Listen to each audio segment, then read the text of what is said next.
Matthieu, chapitre 13. Ce jour-là, Jésus sortit de la maison et s'assit au bord du lac. La foule se rassembla autour de lui, si nombreuse qu'il monta dans une barque où il s'assit. Toute la foule se tenait sur le rivage. Il leur parla en paraboles sur beaucoup de choses. Il dit, un semeur sortit pour semer. Comme il semait, une partie de la semence tomba le long du chemin. Les oiseaux vinrent et la mangèrent. Une autre partie tomba dans un sol pierreux où elle n'avait pas beaucoup de terre. Elle leva aussitôt, parce qu'elle ne trouva pas un terrain profond, mais quand le soleil parut, elle fut brûlée et sécha, faute de racines. Une autre partie tomba parmi les ronces. Les ronces poussèrent et l'étouffèrent. Une autre partie tomba dans la bonne terre. Elle donna du fruit avec un rapport de 100, 60 ou 30 pour un. Que celui qui a des oreilles, pour entendre, entende. Les disciples s'approchèrent et lui dirent, « Pourquoi leur parles-tu en paraboles ?» Jésus leur répondit, « Parce qu'il vous a été donné, à vous, de connaître les mystères du royaume des cieux, mais qu'à eux cela n'a pas été donné. En effet, on donnera à celui qui a, et il sera dans l'abondance, mais à celui qui n'a pas, on enlèvera même ce qu'il a. C'est pourquoi je leur parle en paraboles, parce qu'en voyant ils ne voient pas, et qu'en entendant ils n'entendent pas et ne comprennent pas. Pour eux s'accomplit cette prophétie d'Ésaïe. Vous aurez beau entendre, vous ne comprendrez pas, vous aurez beau regarder, vous ne verrez pas. En effet, le cœur de ce peuple est devenu insensible. Ils se sont bouchés les oreilles et ils ont fermé les yeux de peur que leurs yeux ne voient, que leurs oreilles n'entendent, que leur cœur ne comprenne, qu'ils ne se convertissent et que je ne les guérisse. Mais heureux sont vos yeux parce qu'ils voient, et vos oreilles parce qu'elles entendent. Je vous le dis en vérité, beaucoup de prophètes et de justes ont désiré voir ce que vous voyez et ne l'ont pas vu, entendre ce que vous entendez et ne l'ont pas entendu.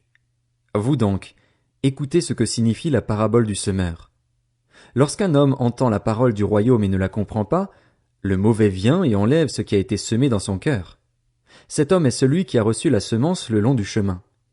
Celui qui a reçu la semence dans le sol pierreux, c'est celui qui entend la parole et l'accepte aussitôt avec joie. Mais il n'a pas de racine en lui-même. Il est l'homme d'un moment et, dès que surviennent les difficultés ou la persécution à cause de la parole, il trébuche.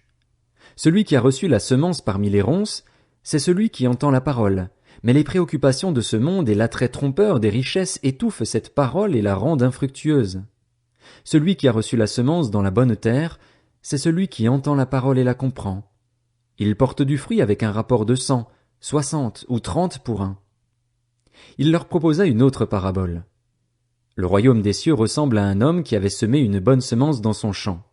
Mais, pendant que les gens dormaient, son ennemi vint, sema de la mauvaise herbe parmi le blé et s'en alla. Lorsque le blé eut poussé et donné du fruit, la mauvaise herbe apparut aussi. Les serviteurs du maître de la maison vinrent lui dire, « Seigneur, n'as-tu pas semé une bonne semence dans ton champ? Comment se fait-il donc qu'il y ait de la mauvaise herbe ?»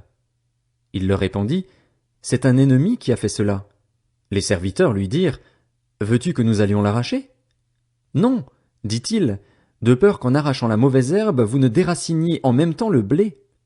Laissez l'un et l'autre pousser ensemble jusqu'à la moisson et, au moment de la moisson, je dirai au moissonneur, arrachez d'abord la mauvaise herbe et liez-la en gerbes pour la brûler, mais amassez le blé dans mon grenier. Il leur proposa une autre parabole.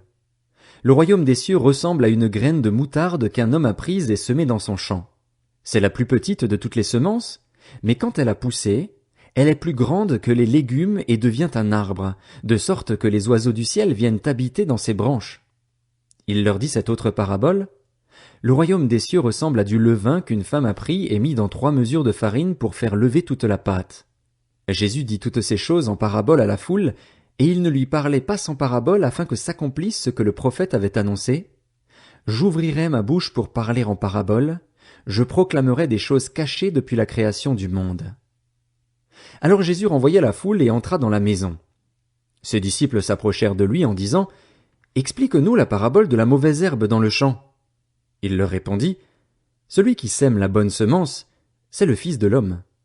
Le champ, c'est le monde. La bonne semence, ce sont les enfants du royaume. La mauvaise herbe, ce sont les enfants du mal. L'ennemi qui l'a semé, c'est le diable. La moisson, c'est la fin du monde. Les moissonneurs, ce sont les anges.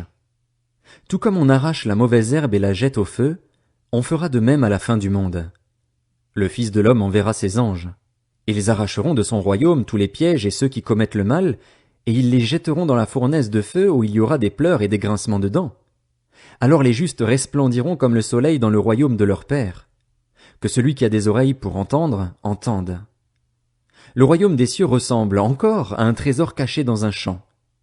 L'homme qui l'a trouvé le cache et, dans sa joie, il va vendre tout ce qu'il possède et achète ce champ. Le royaume des cieux ressemble encore à un marchand qui cherche de belles perles. Lorsqu'il a trouvé une perle de grande valeur, il est allé vendre tout ce qu'il possédait et l'a achetée. Le royaume des cieux ressemble encore à un filet jeté dans la mer et qui ramène des poissons de toutes sortes.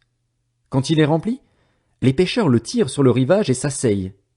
Puis ils mettent dans des paniers ce qui est bon et jettent ce qui est mauvais. Il en ira de même à la fin du monde. Les anges viendront séparer les méchants d'avec les justes et les jetteront dans la fournaise de feu, où il y aura des pleurs et des grincements de dents. Jésus leur dit, « Avez-vous compris tout cela » ? « Oui, Seigneur, répondirent-ils.